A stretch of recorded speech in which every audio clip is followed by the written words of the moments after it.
Haryana news के चुनावी कार्यक्रम चुनाव की बात में आपका स्वागत है। मैं हूं आपके साथ दीक्षा चौधरी। प्रदेश में विधानसभा चुनाव को लेकर सियासी दंगल चल रहा है और इस सियासी दंगल में नए नए मुद्दों की एंट्री हो रही है। तो ऐसे में राजनीतिक दल कौन कौन से दांव पेच खेल रहे हैं और कैसा बना हुआ है प्रदेश का चुनावी माहौल, जानने के लिए देखते रहिए हमारा खास कार्यक्रम चुनाव की बात।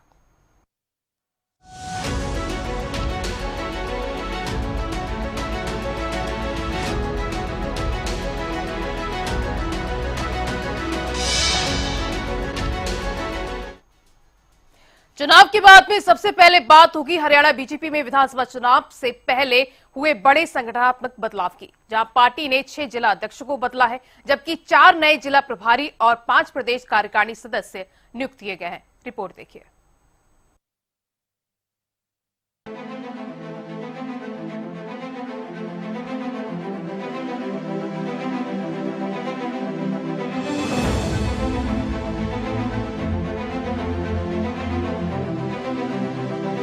बीजेपी हमेशा चुनाव से पहले नए प्रयोग के लिए जानी जाती है और इस बात को एक बार फिर पार्टी ने चरितार्थ कर दिया। बीजेपी ने हरियाणा में विधानसभा चुनाव से ठीक पहले चुनाव मैदान में जाने से पहले 6 जिला अध्यक्षों को उनके पद से हटा दिया है। इसके साथ ही 4 जिलों के प्रभारियों पर भी कार्रवाई करते हुए उन्हें भी पदमुक्त कर दिया गया। बता दें कि लोकसभा चुनाव में बीजेपी 5 ही सीटें जीत पाई थी, जबकि कांग्रेस ने 5 सीटों पर कब्जा किया था। पार्टी ने जिन जिला अध्यक्षों को हटाया है उनमें हिसार, जींद, सिरसा, रेवाड़ी, कुरुक्षेत्र और कैथल के जिला अध्यक्ष शामिल हैं।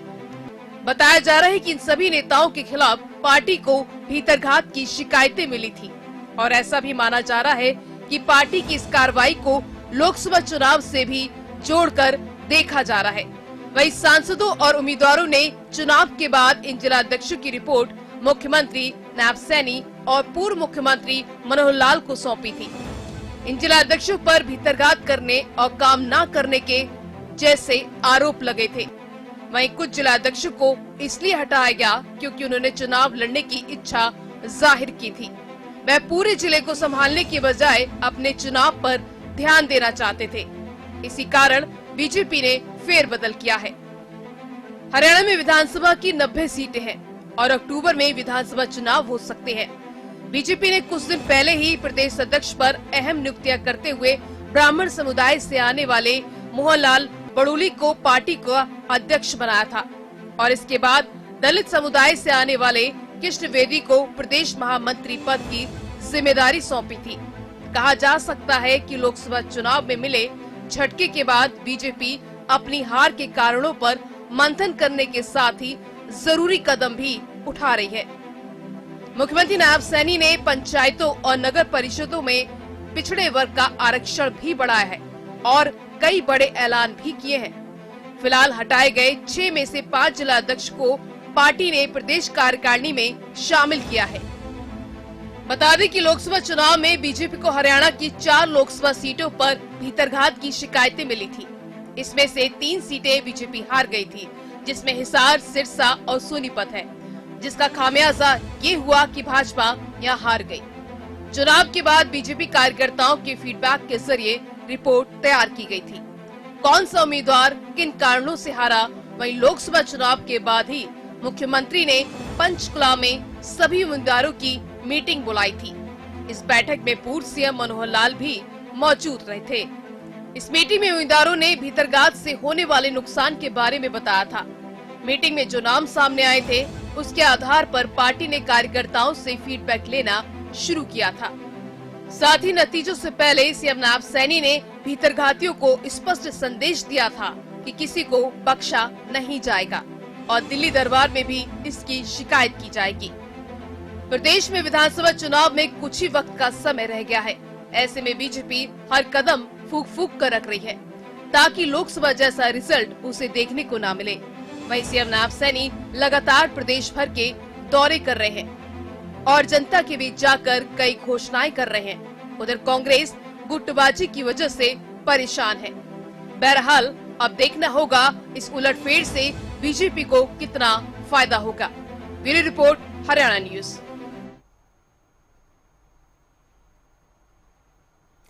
चुनाव की बात में अब बात करेंगे एक बड़ी खबर की, जहां पूर्व मंत्री मनीष ग्रोवर का चुनाव से पहले बड़ा बयान सामने आया। उन्होंने विधानसभा चुनाव लड़ने से इनकार कर दिया है। उन्होंने कहा कि अब संगठन में जिम्मेदारी निभाना चाहते हैं। विधानसभा चुनाव की तैयारियां जोरों पर है।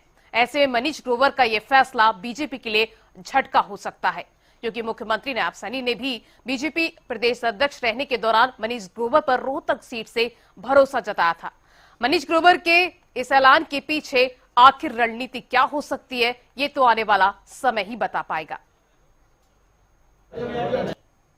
ये अंतर भारतीय जनता पार्टी में कितने दरवाजे हैं अंदर जाने के लिए? नहीं, यहाँ तो एक ही दरवाजा है, यहाँ कई दरवाजे एक दरवाजा बंद हो चुका था, फिर अंदर आ गए लोग। नहीं, देखिए, क्योंकि अब मैं उसके ऊपर कुछ बोल नहीं सकता, और जो व्यक्ति, क्योंकि वहाँ का मुख्यमंत्री है और उसने भी रिकॉर्ड बनाया है दल बदलने का, उसने भी रिकॉर्ड बनाया है शपथ लेने का। 1971 और 2024 एक ही विचारधारा, एक ही ठिकाना, एक ही पार्टी में हूं, पड़ा हूं, रहूंगा, आखिरी खून तक रहूंगा। परंतु मैं आज आपके सामने ये कह रहा हूं, मैं संगठन का काम करूंगा, इस बार चुनाव नहीं लड़ूंगा। संगठन मुझे प्रदेश में जहां भी भेजेगा, भूपेंद्र हुड्डा के पीछे जाऊंगा। संगठन जो मुझे काम देगा, मैं व्यक्तिगत पार्टी का कार्यकर्ता होने के नाते इस बार 5 बार मुझे विधायक चुनाव लड़ाया। मैं पार्टी का विशेष रूप से धन्यवाद करना चाहता हूं। मुझे 2 बार पार्षद लड़ाया, 5 बार विधायक लड़ा। एक ही व्यक्ति को इससे बड़ा कोई मान सम्मान नहीं ले सकता। इसलिए मैं अपनी व्यक्तिगत राय, संगठन का काम करूंगा। पार्टी जिस कार्यकर्ता को यहां टिकट देगी उसके लिए काम करूंगा। चुनाव की बात में बात करेंगे विधानसभा अध्यक्ष ज्ञानचंद गुप्ता की प्रेस कॉन्फ्रेंस की, जिसमें स्पीकर ने विधानसभा चुनाव से पहले बड़ा दावा किया है, साथ ही कांग्रेस पर भी पलटवार किया। देखिए रिपोर्ट।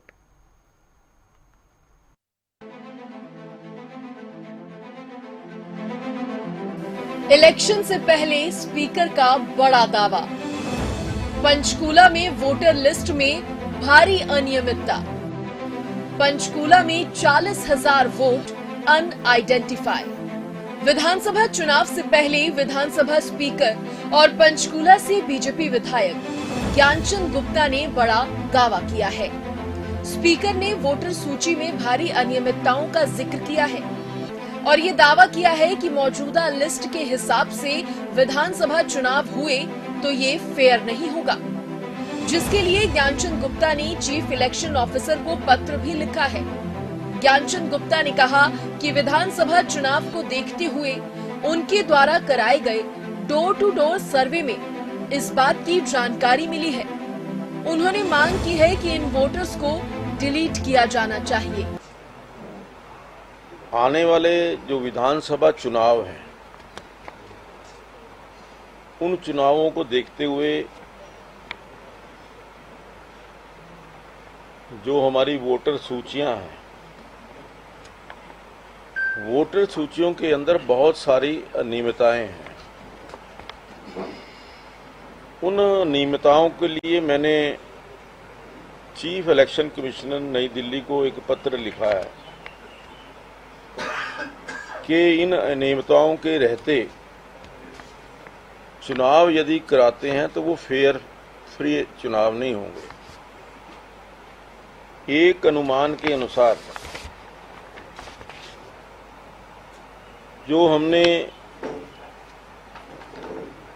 सिर्फ 23 बूथों का सर्वे डोर टू डोर करवाया,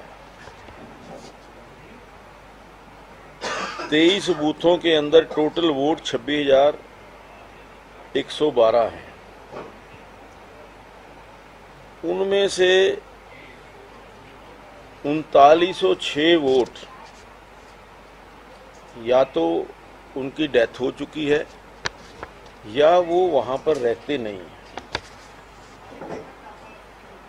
यूं कह लीजिए कि 20% वोट जो हैं वो जाली हैं। डोर टू डोर सर्वे में ये सामने आया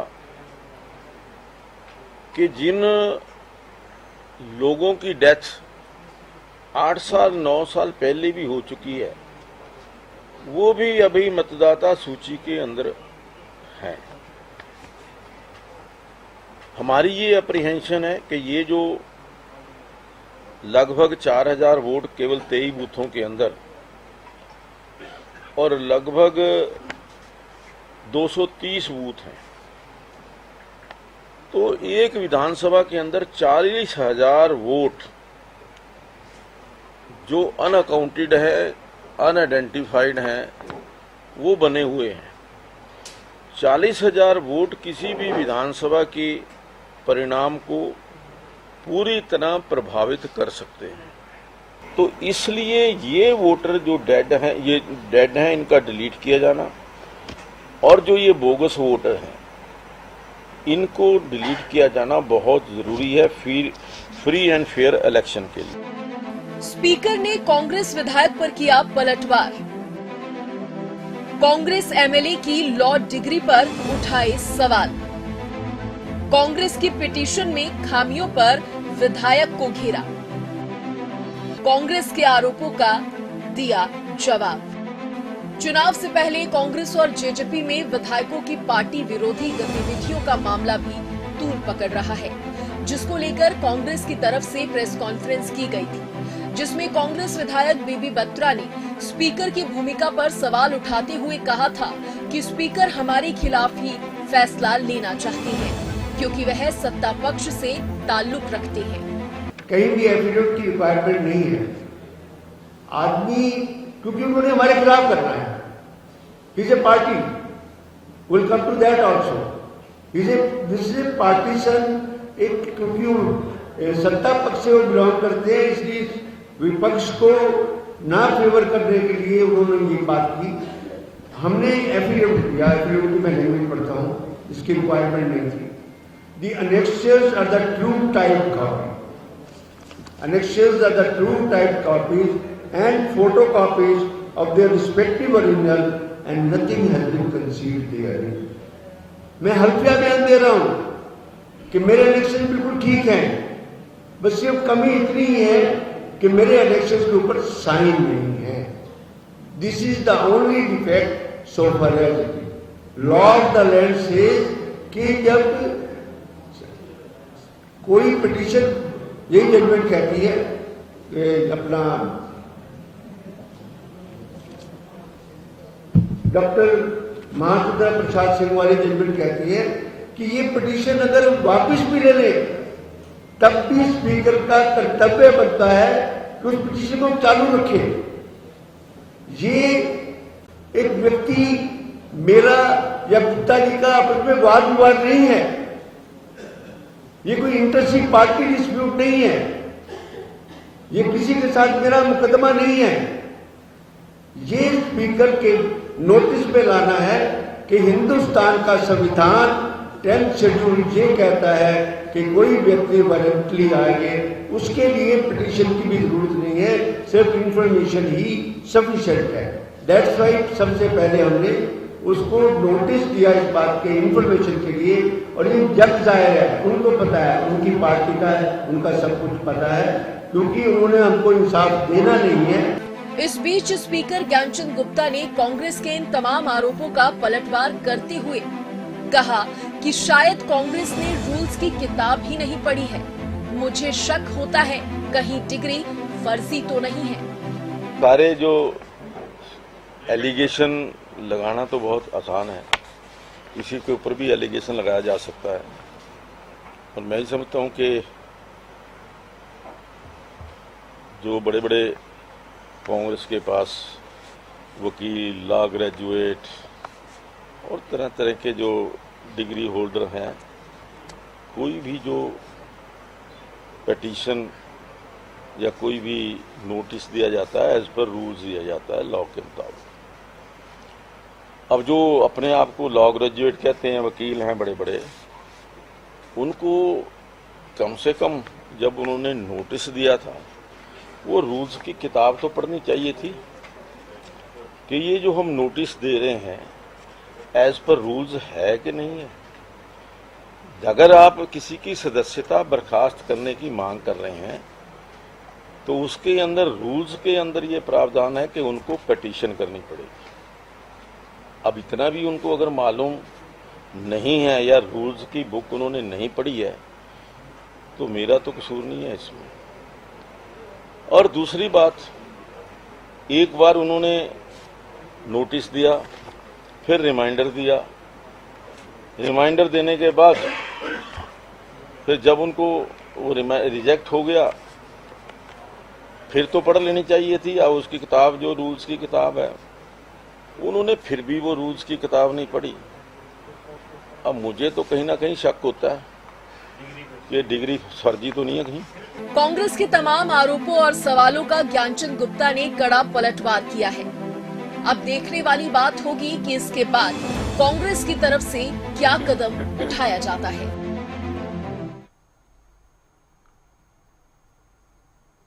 चुनाव की बात में अब बात करेंगे प्रदेश कांग्रेस की, जहां विधानसभा चुनाव से पहले एक बार फिर दो फाड़ नजर आई। एक तरफ प्रदेश कांग्रेस की ओर से हरियाणा मांगे हिसाब यात्रा निकाली जा रही है, तो वहीं इस बीच एसआरबी गुट ने भी संदेश यात्रा शुरू कर दी है। देखिए रिपोर्ट।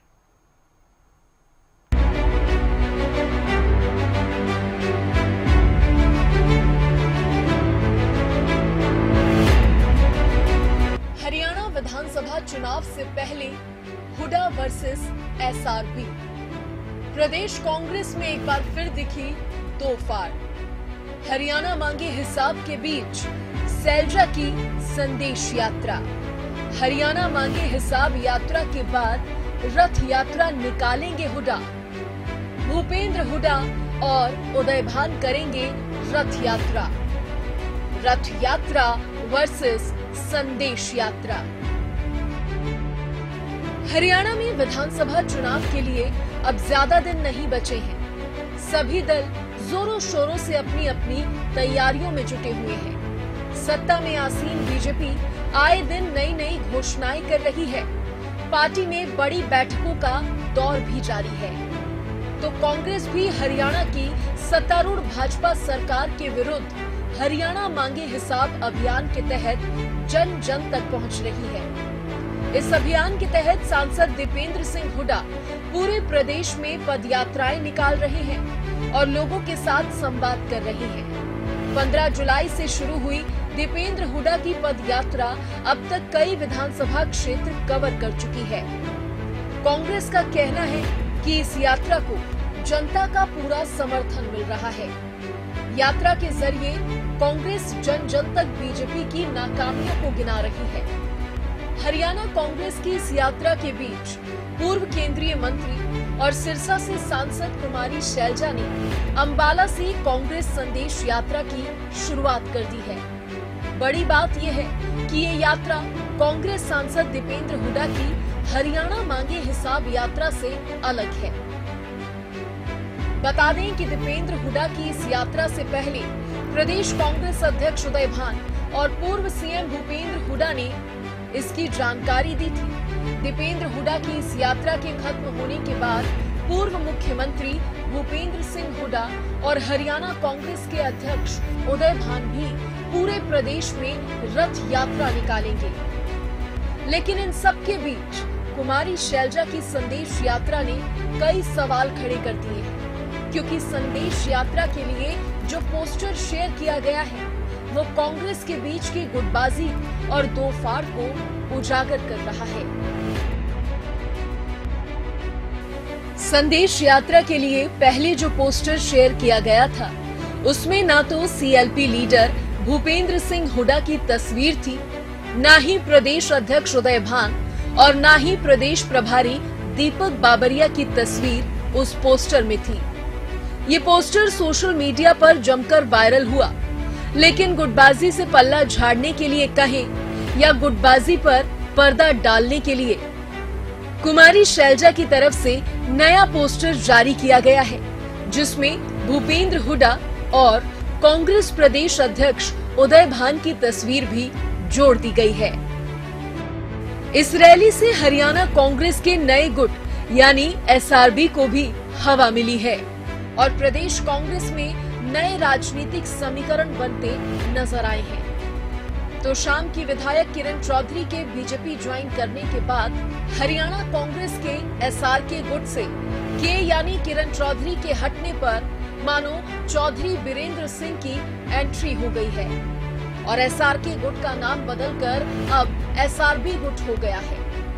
वीरेंद्र सिंह हालांकि पूर्व मुख्यमंत्री भूपेंद्र सिंह हुड्डा और सांसद दीपेंद्र हुड्डा द्वारा शुरू किए गए हरियाणा मांगे हिसाब अभियान की लॉन्चिंग के मौके पर भी सबसे आगे बैठे दिखाई दिए थे, लेकिन तब हुड्डा ने उन्हें बातों ही बातों में कांग्रेस पार्टी का मार्गदर्शक बोल दिया था। हुड्डा की इस बात को स्वीकार करने की बजाय वीरेंद्र सिंह ने जवाब दिया था कि वे मार्गदर्शक ही नहीं बल्कि विशुद्ध राजनीतिक व्यक्ति भी हैं। सिरसा सांसद कुमारी शैलजा ने लोकसभा चुनाव से पहले भी हरियाणा के कुछ हिस्सों में यात्रा निकाली थी। तब कांग्रेस प्रभारी दीपक बाबरिया ने शैलजा की यात्रा को उनकी निजी यात्रा करार दिया था, लेकिन बाद में पत्र जारी कर उसे कांग्रेस का कार्यक्रम करार देना पड़ा था। अब ऐसे में देखने वाली बात होगी कि शैलजा की इस यात्रा का पार्टी और प्रदेश पर क्या असर पड़ता है।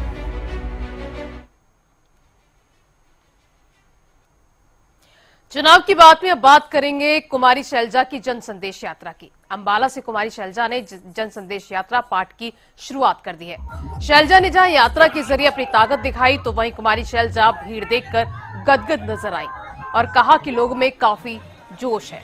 यात्रा में काफी संख्या में लोग शामिल हुए हैं। शैलजा ने बीजेपी पर निशाना साधते हुए कहा कि लोग अब बीजेपी से छुटकारा पाना चाहते हैं। वहीं शैलजा ने कहा कि यात्रा की शुरुआत तो जनवरी में ही हो गई थी। राहुल गांधी का संदेश लेकर हम चल रहे हैं। इसका असर लोकसभा चुनावों में सभी ने देखा। अब आगे आने वाले विधानसभा चुनाव पर भी इसका सकारात्मक असर पड़ेगा। इस बीच प्रदेश कांग्रेस की हरियाणा मांगे हिसाब यात्रा पर जब उनसे सवाल किया गया, तो कुमारी शैलजा ने गुटबाजी जैसी खबरों पर पर्दा डालते हुए कहा कि अच्छा है, जितनी ज्यादा रैलियां होंगी उतना ज्यादा कांग्रेस जनता के बीच जाएगी और कांग्रेस को फायदा होगा। शुरुआत तो ये समझ लीजिए कि शुरुआत तो जनवरी में हो गई थी। राहुल जी का संदेश लेकर जन जन तक जाने का संकल्प सबने लिया और उसका आपने नतीजा भी देखा लोकसभा चुनाव में कि राहुल जी की मेहनत, उनका संदेश लोगों तक पहुंचाने का प्रयास हुआ। और तब भी हमने कहा था, बीच में लोकसभा चुनाव आ गया था, तभी हमने कहा था कि अगला चरण हम लोकसभा चुनाव के बाद विधानसभा चुनाव से पहले करेंगे। तो अब समय आ रहा है और लोगों के बीच में जाना, सब में उत्साह है, लोगों के बीच में सब जाना चाहते हैं और लोगों में भी, आम जनमानस में भी बहुत ज्यादा उत्साह है और लोगों को कांग्रेस की ओर देखने का अब लोगों की इच्छा है कि विकल्प कांग्रेस बने और कांग्रेस की सरकार हरियाणा में बने। अलग अलग की जा रही है मैडम हो या तो अच्छा है ना, ज्यादा लोगों के बीच में जा रहे हैं। देखो, भाजपा ने हमेशा नकारात्मक बातें की। उनकी जो कारगुजारी है केवल कांग्रेस को, स्वतंत्रता सेनानियों को, नेहरू जी को, देश के निर्माताओं को गलत और नेगेटिव बातें करने का ही काम रहा है। अपनी कोई कारगुजारी इनकी रही नहीं। यही कारण है कि आज ये 241 पर रुक गए। और आईना देखें, आने वाले समय में हरियाणा है, महाराष्ट्र है, झारखंड है और जहां जहां भी चुनाव होते जाएंगे इन्हें नजर आता जाएगा। चुनाव की बात में अब बात करेंगे कांग्रेस नेता चौधरी वीरेंद्र सिंह के बयान की। दरअसल कांग्रेस नेता चौधरी वीरेंद्र सिंह ने जेजेपी नेता दुष्यंत चौटाला को लेकर बड़ा बयान दिया। उन्होंने कहा कि दुष्यंत चौटाला को उचाना से चुनाव लड़ना चाहिए, लेकिन वो उचाना से चुनाव लड़ेंगे नहीं। वहीं इस दौरान वीरेंद्र सिंह ने बीजेपी पर भी कटाक्ष किया। तो कहूं कि उसको जरूर आशीर्वाद लेना चाहिए और चुनाव जरूर लड़ना चाहिए, लेकिन वो लड़ेगा नहीं। और क्यों नहीं लड़ेगा? उन्होंने अपनी माताजी को चुनाव में उतारा लोकसभा में। 1,41,000 वोट पोल हुई उचाना में और उनकी माताजी को सिर्फ 4200 वोट मिली। मैं आपको आज बोल के जा रहा हूँ, इस बात का खतरा है कि कहीं 4200 से भी नीचे ना आ जाए एमएलए में। भारतीय जनता पार्टी से मतदाताओं की बहुत बड़ी नाराजगी, बहुत बड़ी संख्या में मतदाता नाराज हैं और उसके परिणाम कहीं ना कहीं आपने लोकसभा के इलेक्शन में भी देखे। और मैं ये समझता हूँ कि भारतीय जनता पार्टी 10 साल के शासन में अपने आप को ग्राउंड लेवल पे, मैदानी जमीन पे एक मजबूत संगठित पार्टी नहीं बना सकी। राजनीति नहीं करनी आई भारतीय जनता पार्टी को, इसलिए राजनीतिक फील्ड में वो बहुत ही सभी दलों की तरफ से विधानसभा चुनाव में जीत का प्रयास किया जा रहा है और बड़े बड़े दावे और वादे किए जा रहे हैं। सियासी बार पलटवार के बीच प्रदेश का सियासी पारा हाई है। चुनाव की बात में आज के लिए फिलहाल बस इतना ही। कल फिर होगी मुलाकात, तब तक के लिए नमस्कार।